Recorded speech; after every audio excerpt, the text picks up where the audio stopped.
우리가 사는 세상은 겉모습만으로 누군가를 판단하기 참 쉽습니다. 보이는 직업, 입은 옷차림, 그리고 그 사람이 서 있는 장소. 이 모든 것들이 한 사람의 가치를 결정한다고 믿는 사람도 많습니다. 오늘 이야기의 주인공 김 회장님 역시 그랬습니다. 하지만 그가 걸어온 길은 결코 평범하지 않았습니다. 20대 젊은 시절 그는 맨주먹으로 시작해 쉼없이 달려 결국 수백억 대 부동산을 소유한 자산가로 우뚝 섰습니다. 단지의 크고 작은 건물을 합치면 그의 명의는 수십 개에 달했죠. 하지만 그는 자신의 성공을 철저히 숨겼습니다. 돈보다 가치를 알기에 자식들마저 검소하게 키우길 원했죠. 그리고 몇 년 전, 그는 건강과 소일거리를 위해 조용히 사회로 돌아왔습니다. 바로 자신이 소유한 그 아파트 단지에서 말입니다. 그의 선택은 경비원이었습니다. 그는 아들에게도 그 누구에게도 이 아파트 단지의 실소유주가 바로 자신이라는 사실을 숨겼습니다. 아들이 결혼하고 며느리 이지은은 남편이 대출로 마련했다는 30억대 아파트의 자부심이 대단했습니다. 하지만 아파트 경비실에서 시아버지를 발견한 순간 그녀의 자존심은 무너졌습니다. 며느리는 아들에게 당장 경비 일을 그만두게 하라고 종용하며 강남 30억 아파트에 경비원 시아버지는 말이 안 된다. 우리 집 품위와 집값까지 떨어뜨린다고 노골적으로 비난했습니다. 아들은 난감했지만 며느리의 등살에 시달려야 했습니다. 갈등은 며느리의 어머니, 즉 사돈이 아파트에 머물기 시작하며 극에 달했습니다. 며느리는 자신의 어머니 앞에서 시아버지를 철저히 경비 아저씨 취급했습니다.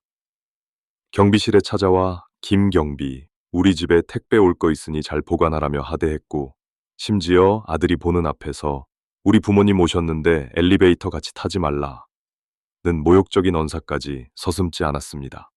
김 회장님은 그저 묵묵히 모든 수모를 견뎌냈습니다.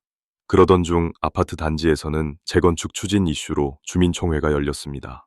며느리는 아파트 주인으로서 적극적으로 참여했습니다.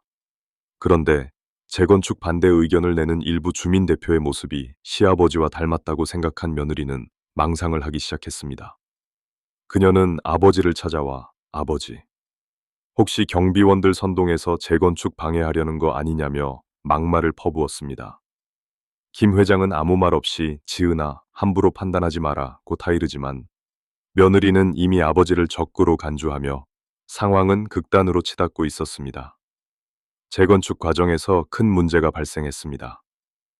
단지의 가장 큰 지분을 가진 대주주 50여 명 중 핵심 인물이 연락이 두절된 것입니다. 이 핵심 인물의 서명이 없으면 모든 재건축 계획이 무산될 위기였습니다.